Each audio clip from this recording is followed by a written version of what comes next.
A'udhu billahi minash shaitanir rajim. Bismillahir rahmanir rahim. In the name of Allah, the most gracious, most merciful. All praises and thanks belongs to Allah, the beneficent, the merciful, master of the day of judgment. You alone we worship, and unto you that we ask for help. Guide us on the right path, the path of those who earns your favor, not the path of those who owns your anger, not for those who go astray. Amen. My name is Sheikh RIDWAN Abdullah. This evening, by Allah's permission, we are here to talk about our nation, our beloved country, Ghana. And we have with us our brother, our mentor, the pride of our Zongo community, Professor Abbass Mohammed, an economic professor in the University of America with us, to talk about the economic development of this country, Ghana. There is a wise saying that who the calf fits, let them wear it. He is the best person who can handle this issue, because the backbone of every nation, every country, every continent is economic. The economy of a nation determines its strength.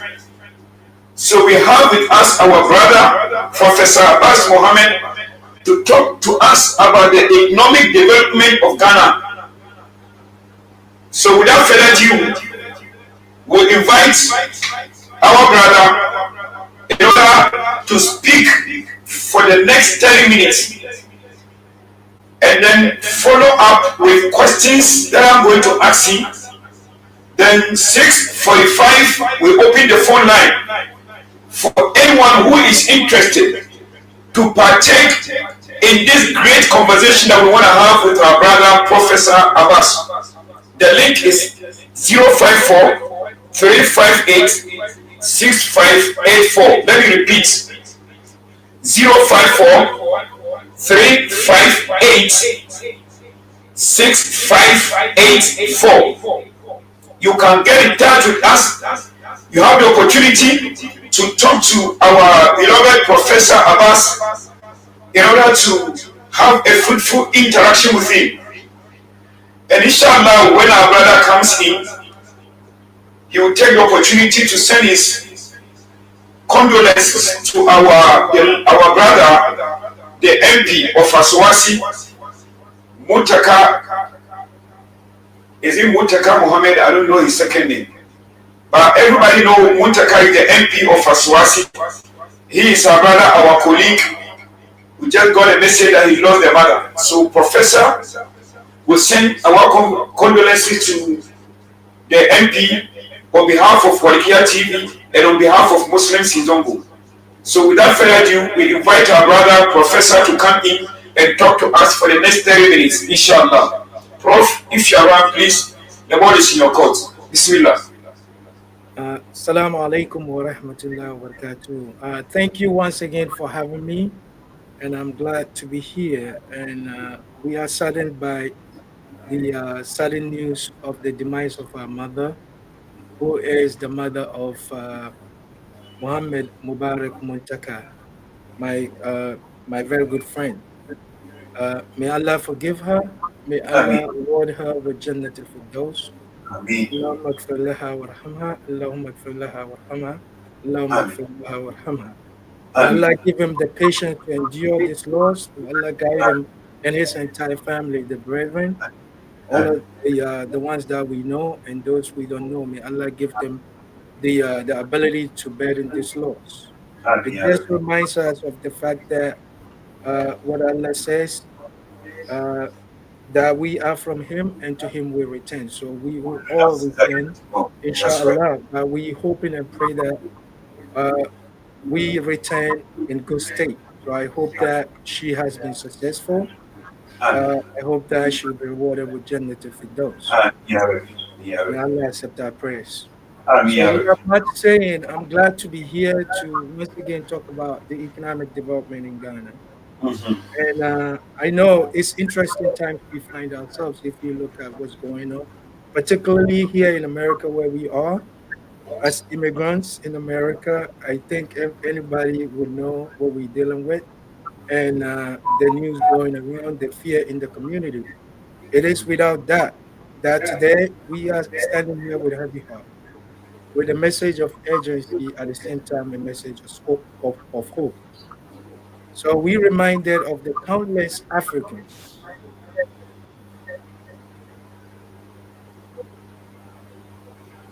time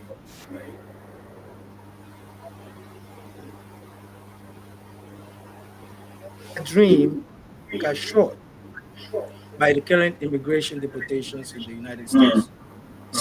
Some 6,000 people have been declared illegally undocumented, yet to be deported to Ghana.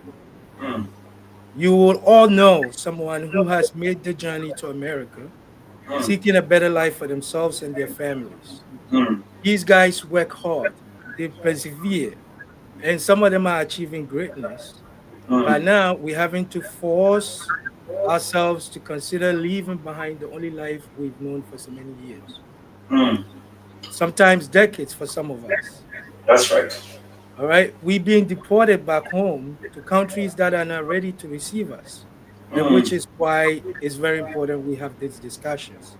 that's right. What happens when we return? We're going to return to countries with limited economic opportunities, Mm, countries with struggling healthcare systems, mm, countries with inadequate education systems. mm, We're going to return to countries that are not equipped to receive us, countries mm, that are still struggling to develop.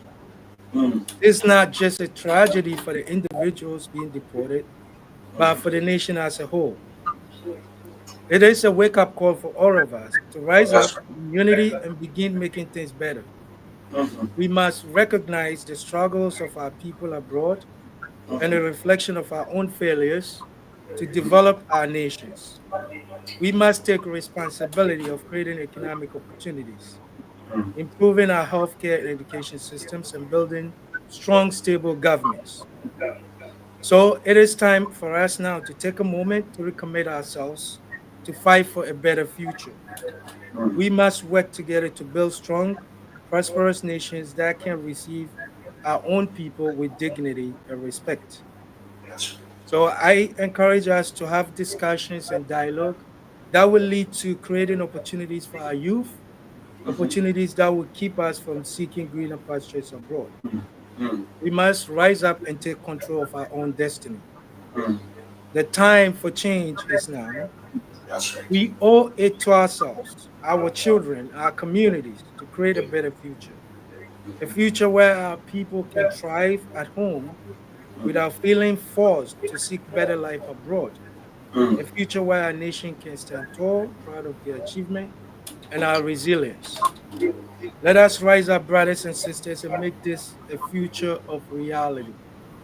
So, on this background, I welcome you all to have a meaningful discussion about our economic development.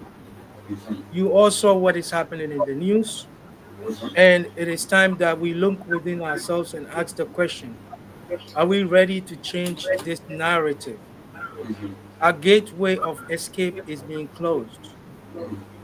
We always rely on these Western countries to be a gateway, and that gives us excuse to not develop, and that time is done. That's right. So now we have to wake up and begin fixing the country. And the last Mhm, time we spoke, I had mentioned certain conditions that I feel is necessary for us to move the country a little bit forward as far as economic development is concerned. We've that's made right. some gains, and we can leverage the existing infrastructure that we have and resources that we have in oil, gold, and other resources that we have that we can actually develop. And I made mention of the fact that there are three certain conditions that I feel are necessary. So I'm going to reiterate that to bring our attention to what is necessary. If you think about what is going on in our country, the reason why things are the way they are is because we have made ourselves to think that we do not have what it takes to be successful. And I have challenged everyone to say that if the resources we have are managed correctly, there's no way we can develop because it looks like we've given it up.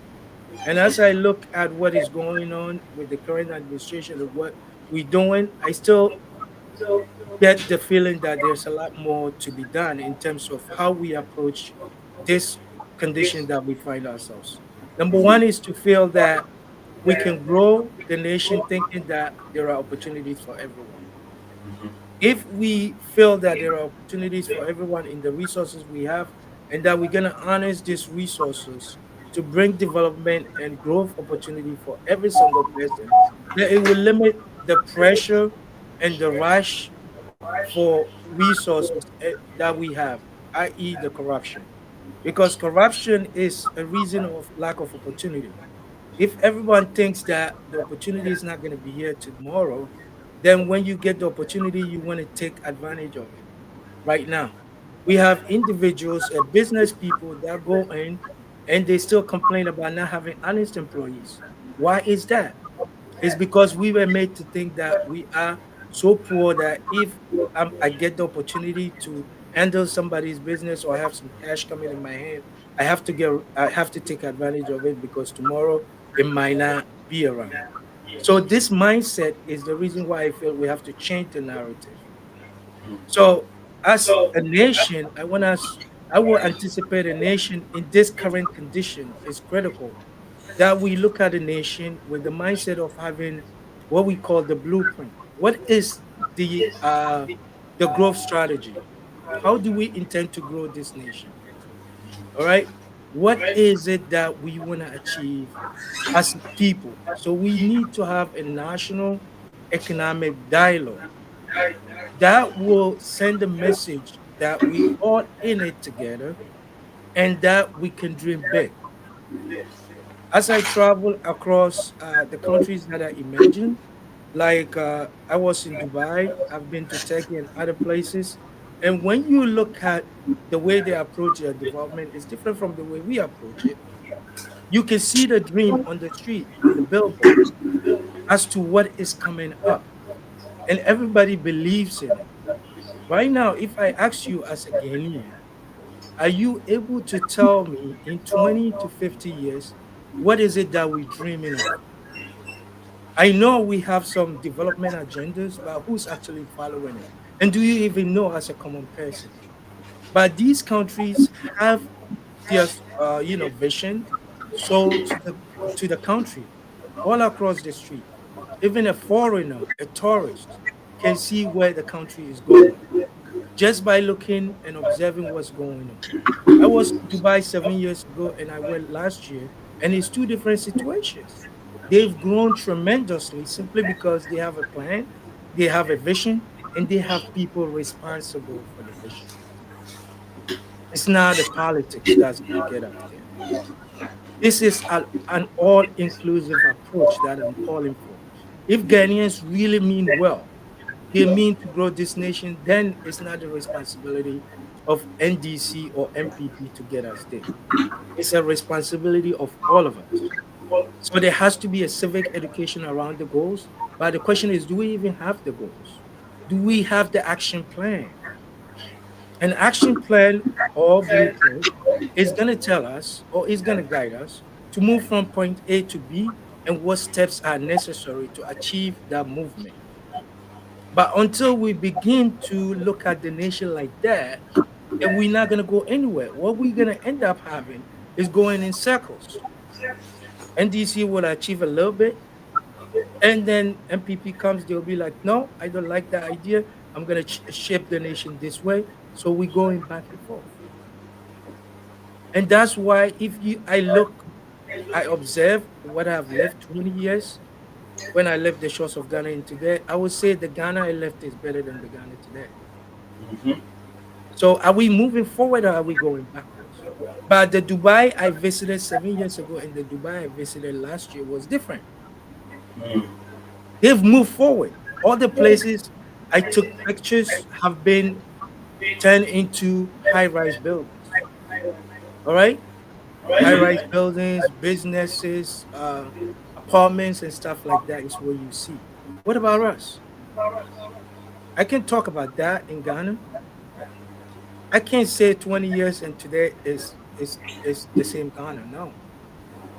All right. So as people, we have to agree that we have a big challenge, and it's not going to be one party doing it.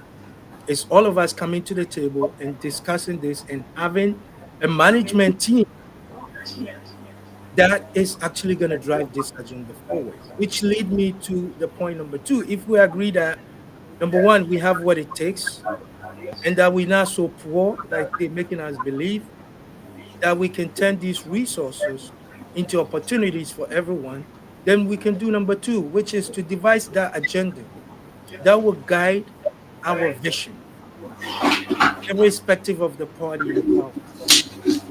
So that actually asks the question of whether the political party system that we practicing right now is actually serving us well. Because there is no reason why we cannot change if it's not working. The Constitution is not set in stone. We can't revise the Constitution. The Constitution is supposed to be a living document. It's for us. If we feel that the 4-year term or whatever we have ingrained in those constitutions is not working well, then let's go back and look at the Constitution and see what is it that we must change in order to move forward as people, so we can ensure continuity of any gains. All right. So we begin with a dialogue, we pursue that, and then we have a constitution that will enable whatever team we put together to drive our agenda forward to work regardless of who's in power. And that's what makes nations different. All right. That's what makes nation different in terms of achievement. If you look at these countries, it's either they have an independent economic commission or they have a government that's stable. When I was in Turkey, I spoke to a gentleman, a native of Turkey, and I asked him, "Why did you guys not change your president?" He said, "I'm young, I'm almost 30, I'm getting married, but I've never known anybody other than the current president, and I don't see any reason why we will vote him out." I said, "Why?" He said, "Because he's the only one that understands where we want to go with the country, and he's doing the job. So what's the reason of changing it?" So you think they don't have democracy? They do, but they don't want to change their government. So you do your democracy the way you deem fit. We don't have to be attached to this 4-year nonsense if it's not working for us. That's right. But we need to have a system that will ensure that if we put a good team together and they're working and they're doing the right thing, we will leave them to continue seeing our dreams comes to alive, rather than rushing to change governments. Because right now, NTC has 4 years. The agenda is very clear in their manifesto, but is that a national agenda that we all subscribe to? That's a question nobody will say yes to.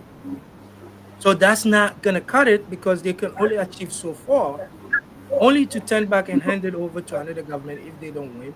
Another political party comes, and then we go back to square one. What have we done? I'm saying this is an opportunity. With the leadership of His Excellency, he has the mandate to change what needs to be changed. If it's the Constitution or it's something that we need to revise to allow a team, an economic management team, is what I ask.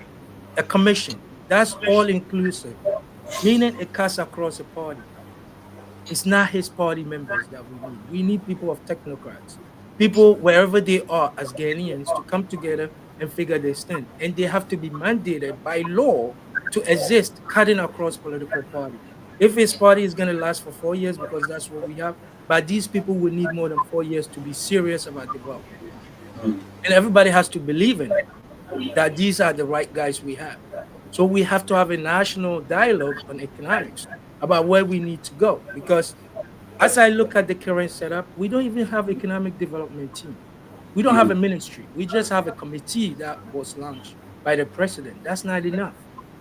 We need a whole ministry. If there's one important ministry, it's economic development. Now the finance is different. Finance and economic development is two different things. So I think we got something wrong there, where we feel that the finance ministry is supposed to do an economic development, agenda. No, it's not going to work like that. Many countries have seen or have studied have the economic development ministry in charge of day-to-day activities leading to economic growth. Yes, they work with the Ministry of Finance, Youth and Development. All of these guys have to work together.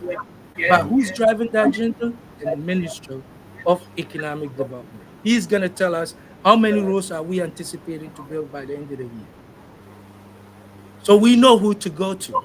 But right now, the current setup is not going to get us there. And I can guarantee you, if we don't change and have a national economic, commission of some sort, it's not going to do us any well. So we need that agenda in order for us to move forward as people, because that is actually what's going to drive us forward. Until we have that, we're not going to pursue any serious agenda. We need to be able to dream. We need to have futuristic image of Ghana. All right. In my presentation during the research, I put a futuristic picture of Ghana with roads and highways all connected on the page of my presentation, just to give us the feeling that we can do this, but we got to be serious about it. We will have to roll up our sleeves in order to move forward. The days of, business as usual is gone. Everybody is serious. All nations are nationalizing their agenda. Unfortunately, US is retrogressing, but other countries are looking within to see where are the competence, where are we going to build our competence in order to drive forward. You can see when there's an economic development ministry versus when there isn't. If you go to Turkey, you go to Dubai, they all have economic development ministry that's in charge of bringing out the blueprints, telling us exactly what we're doing. These are the action steps. By when do we need? And we can go to their website and see what we're working on as people. But right now, if I try to research on Ghana, the information is all over the place. I end up in the hands of World Bank and IMF. And I'm telling you, until we get away from this, it's not going to get us anywhere. These partners, so-called partners, are not there to serve us. If you think that you will sit in Ghana and have your development agenda managed by IMF and World Bank, and that you're actually going to grow, you're a joke. We're not going anywhere. We have to own our own destiny. We saw what's happening in Burkina. You can see what's going on. That's right.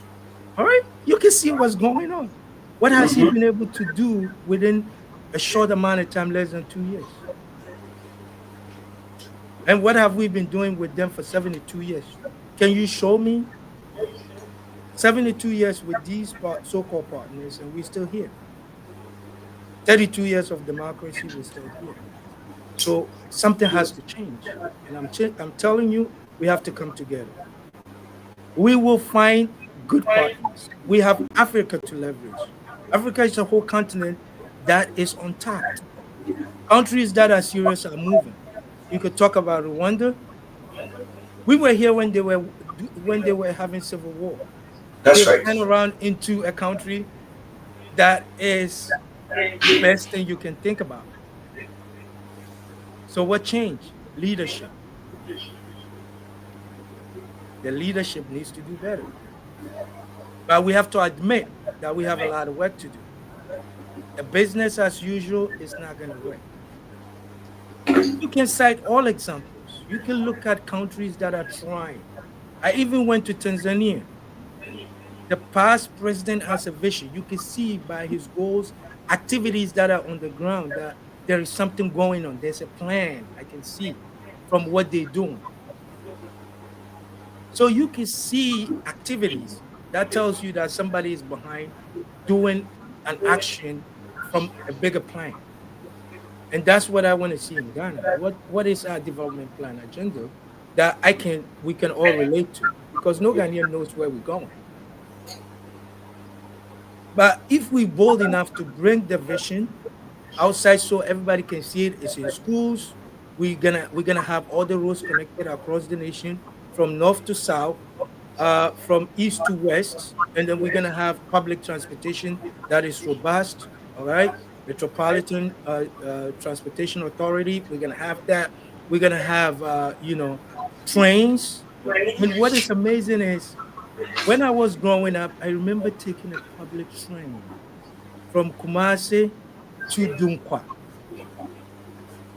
And the Ghana we have right now don't have that. So I wonder, what have we done over these years with these partnership that we claim are helping us to drive an agenda? So it tells you something has to change. So that's one thing that I can emphasize on, that we have to relook at our thinking. All right. Number two, we have to look at democracy and see what needs to be changed to allow development continue. And number three, we have to have an independent commission that will manage our goals and ensure that we get in somewhere with a term that cut across the political scene so we can actually achieve something. But right now, until we do that, I'm sorry, we're not going to have anything going on. So as far as what needs to be done, there's a lot. The economy, I don't even want to talk about the economic numbers because some of them are cooked. But the reality is unemployment. There's a lot of youth that's unemployed. What agenda do we have for youth unemployment? That is like specific targets. How many jobs do we intend to create by the end of the year? Don't tell me you have a youth employment agency. That's enough. No, that's not how it works. You got to give me a plan. Give me a number. What's your target? And that's what it comes down to. Even real GDP, what is your target? The GDP has been growing according to IMF before the World Bank, before the COVID, it was 6%. Now we're gaining it back. They said we're growing by some, 4 or 3% or something like that uh, after COVID. But what it means is, it means nothing compared to where do we think the economy needs to go. What is our economy worth given the resources we have? Is it worth $27 billion or is it worth $1 trillion? If it's worth $1 trillion, by when do we think we can achieve $1 trillion economy? In doing so, how many jobs do we intend to close the gaps on? So don't give me an agency that doesn't have a vision of how many jobs we're going to create. Tell me how many jobs, and then we can talk about the steps. All right. So these are things that are realistic. These are things that we must pursue. Everything has to be planned and planned well. And we have to establish ourselves in a way that we can continue to grow, specifically time bound, what we call in business smart action plan. There has to be time stamped. There has to be a process that's time stamped, meaning somebody is looking and telling the president where we are, far from the goal. We can even give him his key performance indicators, which is real GDP, unemployment, and inflation, which is what he has to look at, his KPIs. Do you think that we are achieving that? Who's setting those goals? Do we agree on these goals? How can we achieve it? Is what I asked for. So I will leave it here and then I'll take your questions if you have anything you think we can discuss further. Jazakallah khairan. We are very thankful to you, Professor. I believe those who are listening to this program have really getting themselves enjoyed with this knowledge that is being spread by our brother Mohammed, Abbass Mohammed, an economic professor in the United States of America. I really enjoy myself through this analysis he's giving.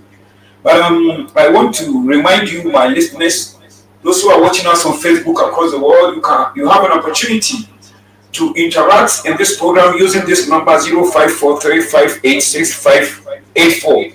Let me repeat the number 0543586584. At exactly 6:45, we'll open the phone line so that we can have a direct interaction with our brother, Professor Abbass Mohammed, the economic professor in America. You have that opportunity. But I want to ask you, my brother, you cited an example of Burkina Faso,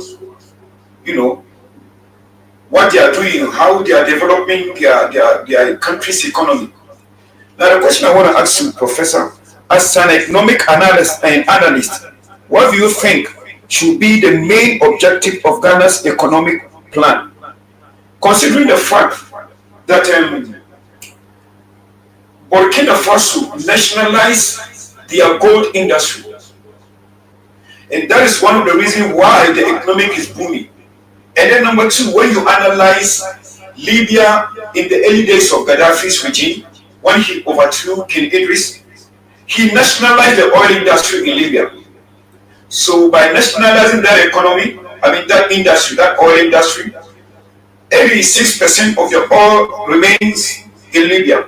You only send 14% to the outside world. And in so doing, There is no Libyan who don't have a home. Every Libyan is entitled to enjoy the resources of the nation in terms of money. Again, when you look at a country like Iran, they did the same thing by nationalizing their oil industry. So now, upon the question that I'm asking you, my brother Professor Abbas, as an economic analyst, your view on what is the objective of Ghana economic plan? And you also mentioned something which is very, very important to me that I don't want to miss this point. You cited the example of Dubai. Dubai don't have the mineral resources that we have. They don't have gold, they don't have diamond, they don't have timber, they don't have manganese, they don't have oxides, they don't have iron, they don't have salt, but they have vision and leadership. So I want to ask you, sir, do you think emulating what other African nations did in order to get their economic stabilized, do you think it can work in this country? So please go ahead and answer this question. Yeah, I think as a nation, that is yet to get going because I'm not convinced Ghana has gotten it together. We haven't even started moving. Okay. So what the good thing about that is in economics we would say we have the advantage of backwardness. So even in our times of crisis, we can take some lessons from other countries that are doing it right. You can look at Africa, take the good examples, like you said, nationalizing some key, industries because we want to keep the gains. Because right now, the numbers that I looked at in terms of the gains of oil and all the other resources that we have is less than 20% coming to Ghana and Ghanaians.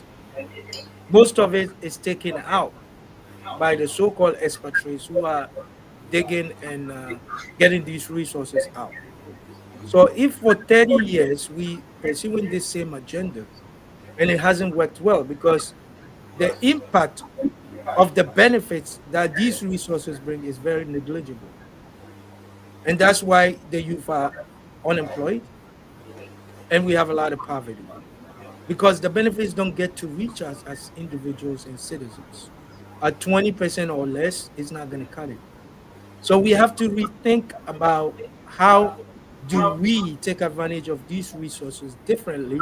Is it nationalizing it?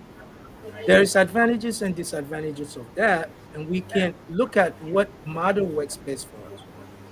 Do we have the technical skills necessary to be able to do this, in a way that we keep the benefits all ourselves?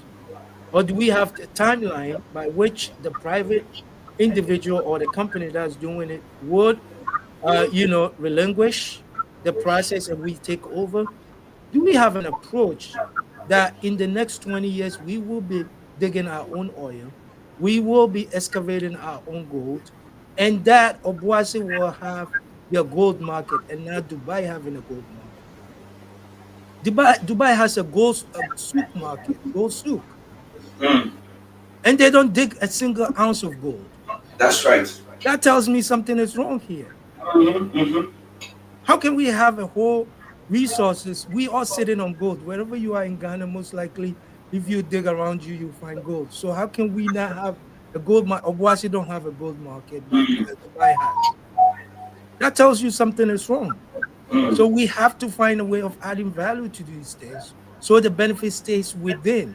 So the conditions of our contracts, because I think what we're doing so far, I would say is a lazy approach because we're quick to ask for what we can get rather than taking long term to see that how can we take advantage of it. Obuasi should have been one of the best cities in Ghana for you to visit because of the resource that they've managed to give us all this time. What can we show for? What can Obuasi show for all the resources that he have? Nothing. They should have Mashallah. the gold soup there Mm. and now in Dubai. So that's where we have to start thinking. So these contracts and negotiation needs to be rethink. We have to relook at them and see what is it that we could do differently. Is it the nationalizing it, or is it a different kind of private partnership that we need that will eventually hands everything back to us? given a certain time so we can take advantage of it. And that mashallah. has to be seen by these cities that are giving us all these resources. The youth in those communities needs to feel that yes, they are giving something to the country and the country is taking care of them. They don't have to go illegally mining everywhere left and right. It's because of lack of opportunities. So that's what That's I'm saying in my first point. Until we can find mm, an agenda that gives us a promise of pursuit of happiness and success, we cannot change the country. So any agenda we're going to pursue needs to start from the top, the vision that we can do this. And then we take as examples everywhere we can find. Because we coming so far behind, that means we have a lot of good examples in front of us. mm, We have South Korea examples. We have Singapore examples we can learn where they don't have farmable lands and they were able to turn things around. So if people have done this magic, I call them magic, economics of magic, mm. because we can do better because we have That's right. everything going on. We have the weather, we have the land, and then That's we right. have the minerals. What excuse do we have? We don't. Actually, we don't have any excuse, and I So want to the find you agenda out. needs to be real. That's That's all I right. can say. Mashallah, mashallah, mashallah. And let's try to answer some few questions. I heard you mentioning civic education, okay, and then the national economic dialogue. All right. So now, if you observe during the days of Kwame Nkrumah years, like a 10-year economic development plan, during the days of the late President J.J. Rawlings, he has 20 years economic development plan. So now I'm trying to find out from you, Prof.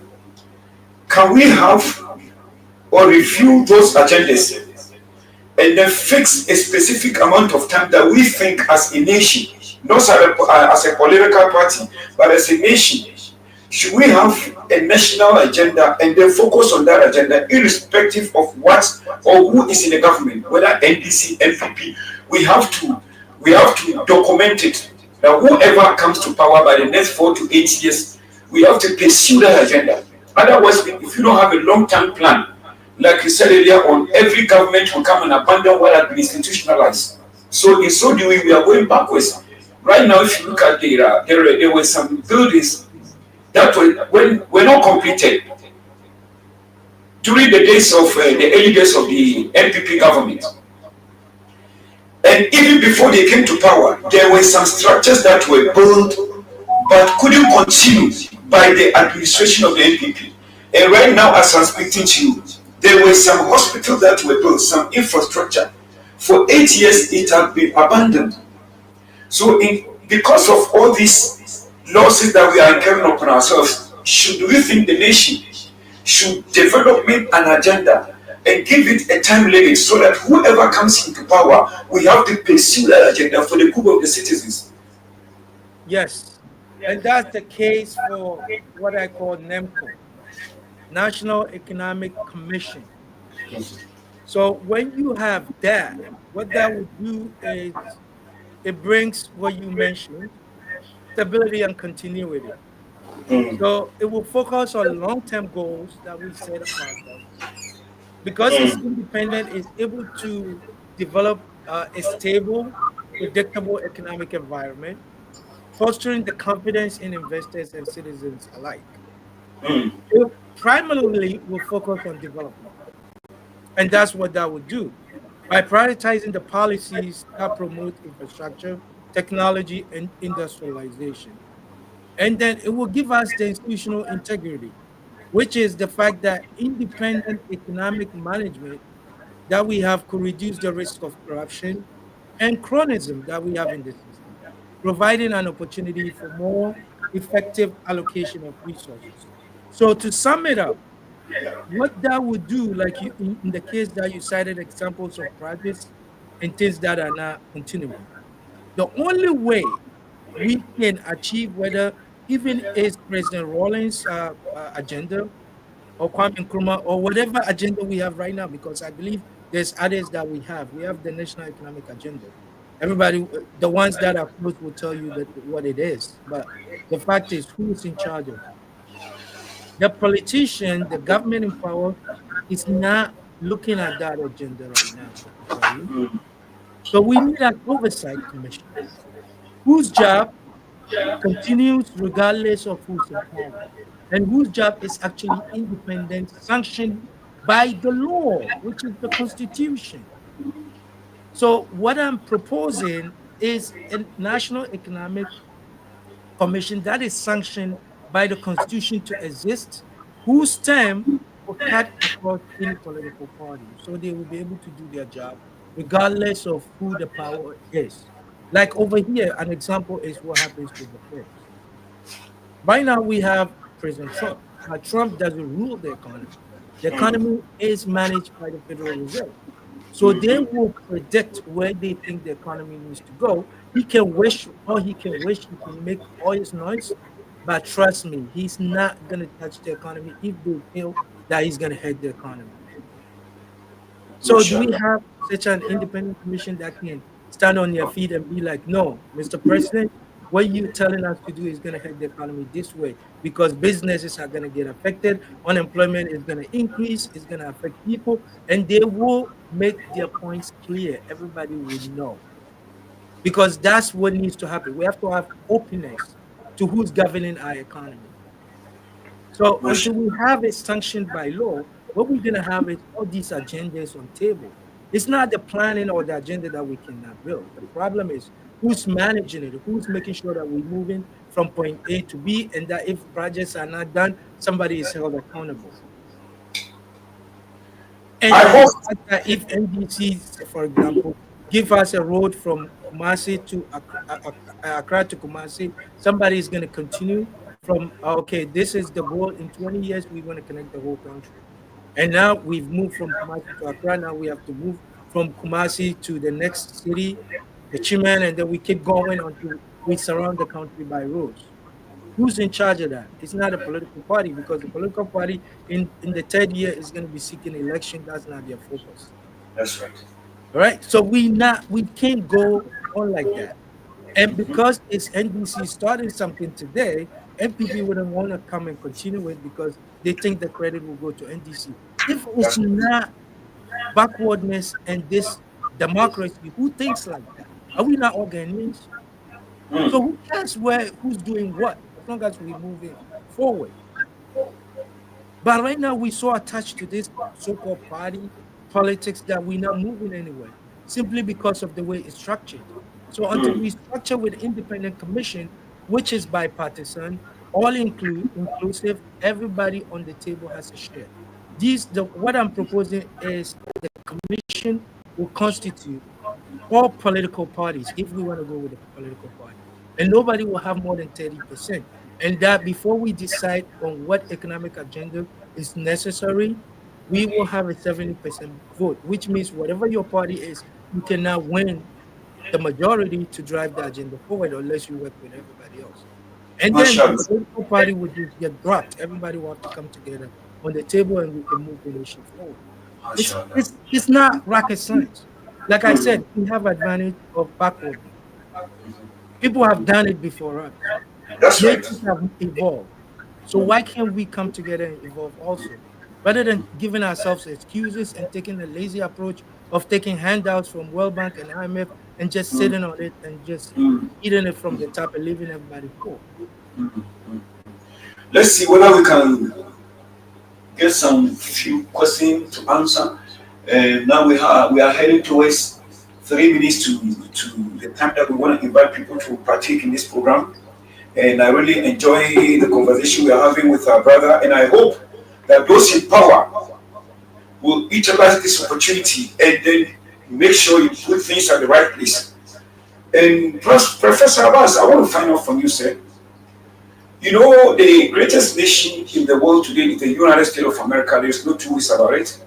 But if you consider they practiced the democracy for over 200 years before the implementation. So now when it comes to Africa, particularly Ghana, we are like a baby growing up in terms of practicing this system that is called democracy. So I want to find out from you, sir, what are the key challenges facing Ghana's economic development today, such as unemployment and inflation? the key challenge is what we've been talking about. I think we're talking about one solution that is yet to happen, which is the fact that we need the right people in right places. Because Mm. if the person running your plan, if we even have a plan, is not the right person, the person is not somebody who has done it or has experience in understanding how these things work, then you can achieve anything. Because I hate to talk too much in terms of the theory of economics. I want to be more practical in understanding that the challenges that we have is so much to do with planning and having an institution that will get us there. Because planning alone with no people, the right skill set is not going to get you there. Can we execute? Mm. The only way you in positions.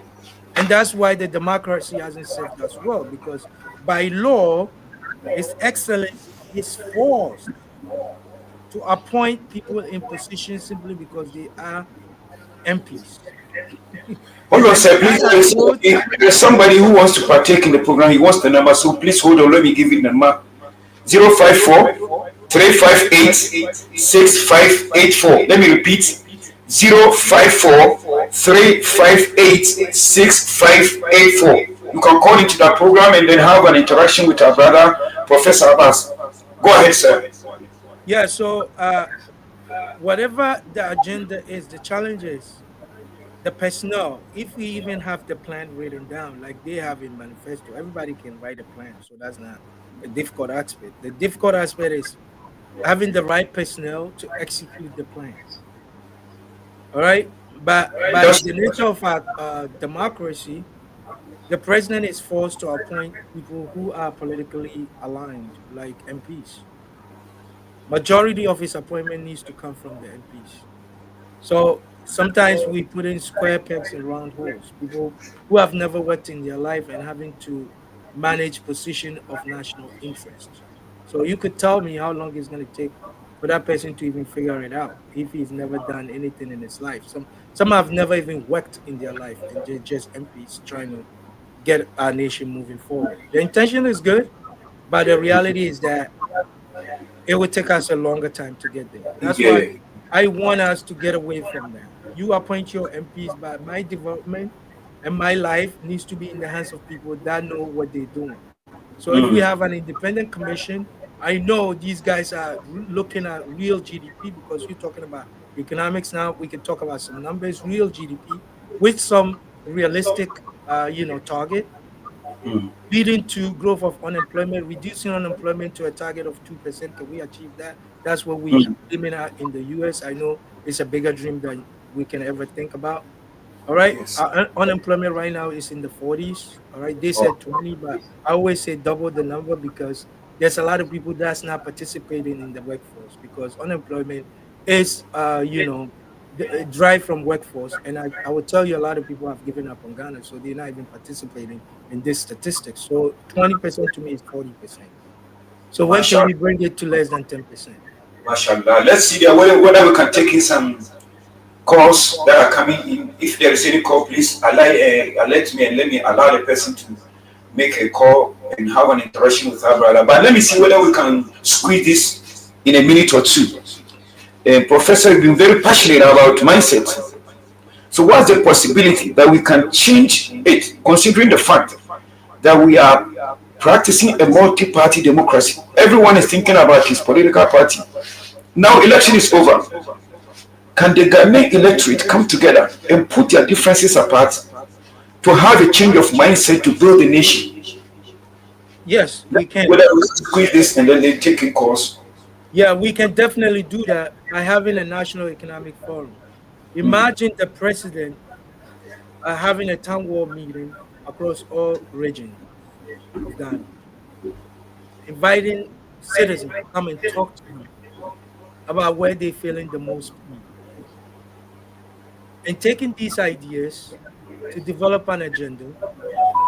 And then he has to cement the agenda by changing something in the constitution that he can establish a team that's all inclusive. He can establish a team that has a composition of the so-called big parties, NPP, NDC, and the rest of the other parties, all included on the National Economic Commission, and not political party people. I'm not talking. You can nominate somebody by his expertise, but it's coming from you. And we're gonna vet that individual based on his education and qualification and experience in doing what we're trying to achieve. Not political party people, no. We want technocrats, Okay, industrial leaders sitting together and figuring these things out. let's But find out whether the there's any call that is coming in. Is there any call? We're having some difficulties on the line, so you can continue, sir. Go ahead. yeah, but the initiative needs to start with the leader. The president needs to lead that. So if people see the president coming in and having town hall meeting, everybody will buy into the agenda that we're trying to build, with the guarantee that whatever we settle on as an agenda is going to lead us to a bigger achievement other than what the party can give us. So now he's extending himself beyond anything you can possibly think. And I'm telling you, uh, His Excellency has the mandate to do that. Everybody believes in him by the overwhelming vote that he has. He has everybody voting for him, pretty much. If you, I want to make that statement. So that means he has already the buy-in. Now he has to tell us that he can vision and give us the belief that we can evolve as people, that there will be opportunities for everyone. And everybody will buy into that agenda. And there wouldn't be a need to rush into, trying to amass wealth because everybody believes in the opportunities to come. Businesses will believe in it. Confidence will come in the system. That's the advantage of having an independent economic commission. That's what I said, that it will bring stability and continuity, and it will bring economic confidence for businesses and investors. We have Professor, billboards all across the roads in the country telling us what a futuristic view of Ghana is going to be. A Ghana that's connected with infrastructure, high-rise building, clean Ghana. Who doesn't want to see that picture on their street as you're driving? You want to believe that we can do this. And he has to be the one to lead the narrative and put the team together that can execute that. And that team must consist everyone. people are trying to get into the program, but the line is giving us some difficulties. But yes, still we continue with Professor Abbas until we are able to take any call. People are trying to get into the program, but it seems the line is not favorable. But I want to squeeze this question to you, my Professor Abbas. You know, you made mention of this Bretton Woods institution, the IMF, and this is something that I mentioned earlier on in our previous episode. Um, these people are designed to give you money as a loan because there is no African leader who don't want to develop his people. But here is the situation that we don't have the money. So these people are also there to give you money by telling you how to spend the money just to turn down your economy. So now I want to find out from you, sir, apart from this International Monetary Fund, the Federal Reserve for America, all these financial institutions who are designed to loan you money, do you think there is another alternative way to get money that has not been based on so much interest? Is there any option apart from the International Monetary Fund? Yes, Some there are options. Go ahead. There are options. That's right. The first option I would say is the African Union and the African region. Mm, Have we looked at each other and have like an agenda, like Kwame Nkrumah mm, was trying to do, mm, where we can, tap on each other's resources, mm. all right? And even That's, individual private enterprise, some of them. that's right. We have some rich people, some people are billionaires in Ghana, but they're Mm, looking for opportunities in an environment that is suitable for economic growth. And then if you go beyond the African region, you also have other partners that don't allude to what the West is doing. mm. All right. That's right. We have other countries like Russia, Mm, And then if we still want to play the games with the Chinese, then we have to relook at that. But I'm not a fan of that, so I will leave my comments, personal comments to that. But what I'm saying is that can be relooked at. And then the third and the final, actually, the gold digger approach is the fintech, the technology that we haven't even waking up to, the opportunities that exist in the digital uh, fintech, digital currency world that we haven't even started looking at. And with our resources that we have in gold and other resources, we can look at an opportunity to leverage that and kickstart these Yes, efforts. sir. Mr. Prof, there's a brother on the line who wants to ask a question, so let's give Yes. him an opportunity to hear from him what he has to say. Hello, caller. Assalamu alaikum. Wa alaikum salam wa rahmatullah. Please, I'm Yusuf Abdulhamid. Mashallah, Yusuf, you are welcome to the program. I'm a Muslim member from the school of Australia. Mashallah, go ahead. This is from my very to Professor Abbass. Go ahead, sir. Very good for me. And I was listening to his program this evening. That's right. And my question is, looking at the economic crisis, that is the first thing that we face, or we still facing.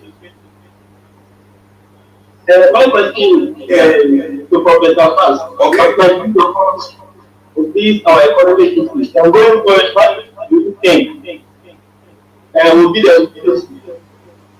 And what advice do you suggest to the current economic community? Mashallah. That's my question. Mashallah. Prof, I hope you get heard the question. Can you The advice that you give to the economic management team. economic management team and what was the question? Hello, Prof. Yeah, can you restate the question for me, please? Are you there? Yes.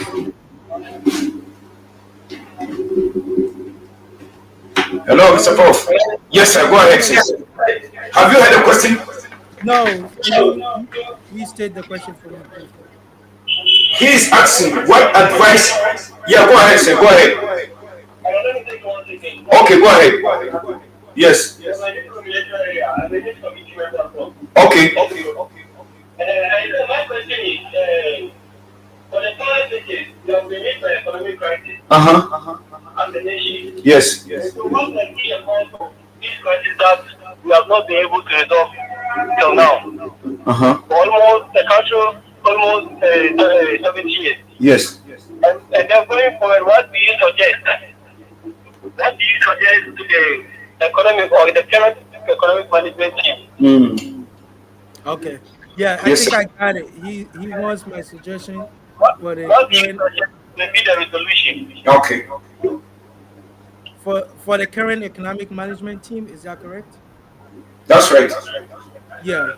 So for the current economic management team, like I said, their objective, I believe, is to come up with like actions, a plan for where Okay. we think we need to go in terms of trying to resolve some of the issues we have.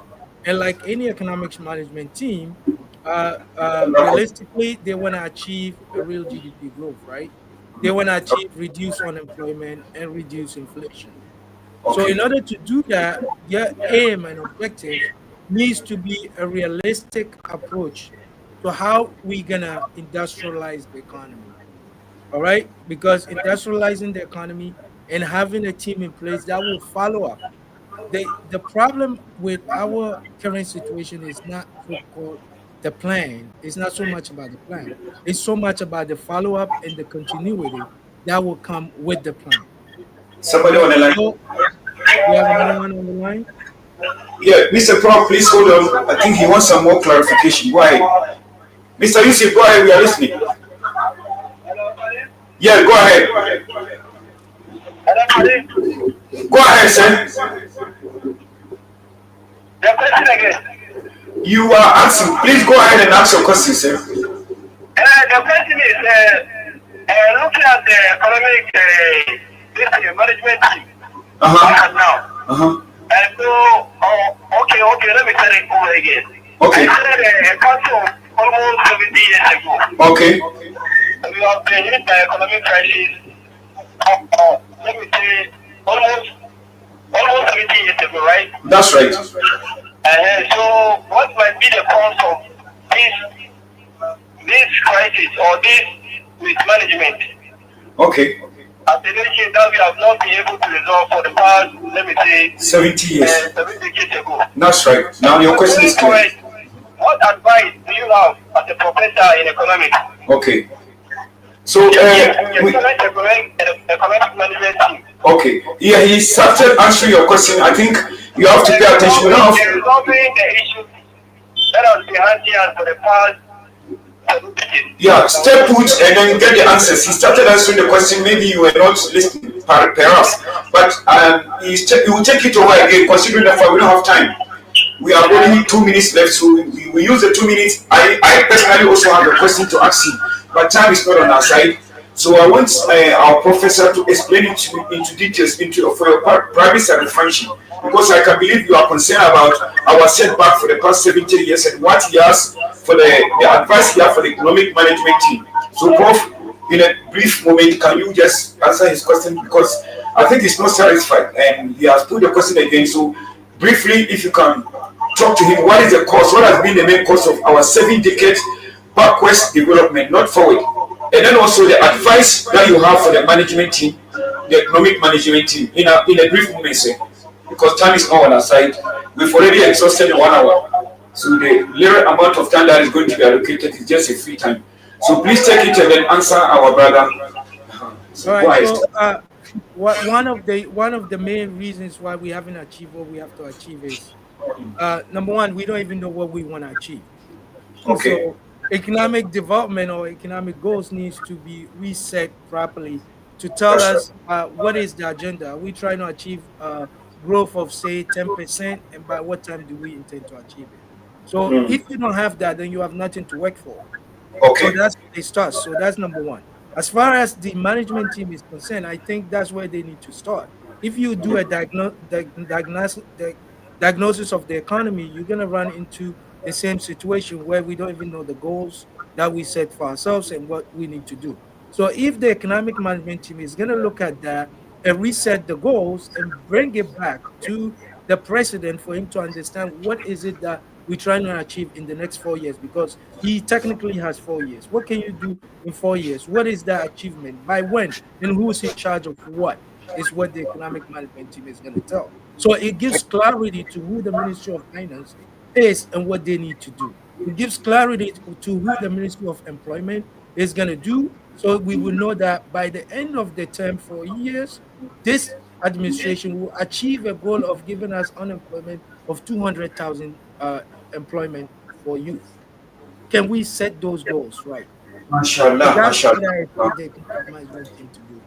I hope those in power will take their time and listen to this conversation we've had with our Professor Abbass Mohammed from the United States of America, and we are going to forward it to many of them, because the brother we are talking to has the solution. And I believe this conversation we've had is very rich. It's not anyone or everyone in the country who has this knowledge, but Allah has really blessed us to have in our midst Professor Abbass Mohammed. And I believe every sensible human being who have listened to this conversation can testify to the fact that this brother had the magic wand. So inshallah, we are not going to stop here. Inshallah, we are going to continue perhaps next week. No, not Saturday, the upper one.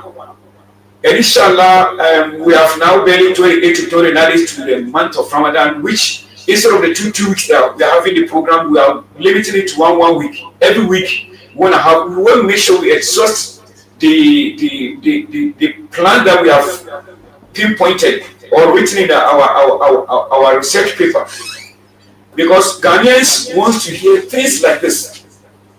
And for you to be able to speak the way our brother did, then you have to be well endowed in knowledge concerning economics and development.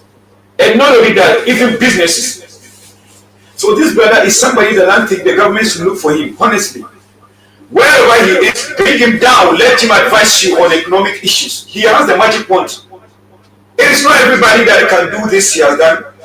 But we have to thank Allah that whatever the circumstances, he has given us one from among us in order to help not only the Muslim community, but the whole country in general. So inshallah, I know today is our first time we are doing this 1 hour show. We used to have it 30 minutes, but we used to mix the religious issue that I'm dealing with plus the economic issue with Professor Abbass. But now we have 1 hour.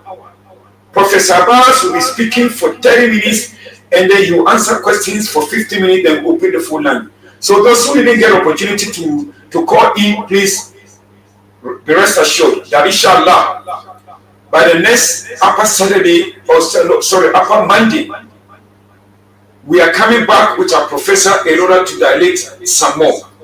But my prayer is that those who are in the circles of the government at least should listen to this program, and I will make sure that I will send it to all the departments. I will send it online as well, and I'll send it to the dignitaries of the National Democratic Congress for you to know that you have somebody who is being taken advantage of by the United States government. Now, if the brother is giving what God has endowed him with in another country, you will be the first to look for him. So my brother, may Allah bless you. May Allah strengthen you, give you more knowledge and wisdom. And I thank you for also having taken your time to listen to what we have to say. We really, really congratulate you, and I also greet you with peace. Inshallah, we are meeting next week, and the upper Monday. Not coming Monday, but the upper one. And from that time onwards, we'll be doing it once in a week, because we need teachings like this. Thank you so much. I greet you in peace. My name is Sheikh RIDWAN Abdullah. On behalf of my brother, the Professor Abbass Mohammed in the United States of America, our technical team, Yusuf, our lady Ilham on the computer, we are extending to each and every one of you the greetings of peace. Assalamu alaikum wa rahmatullahi ta'ala wa barakatuh. Wa alaikum assalam.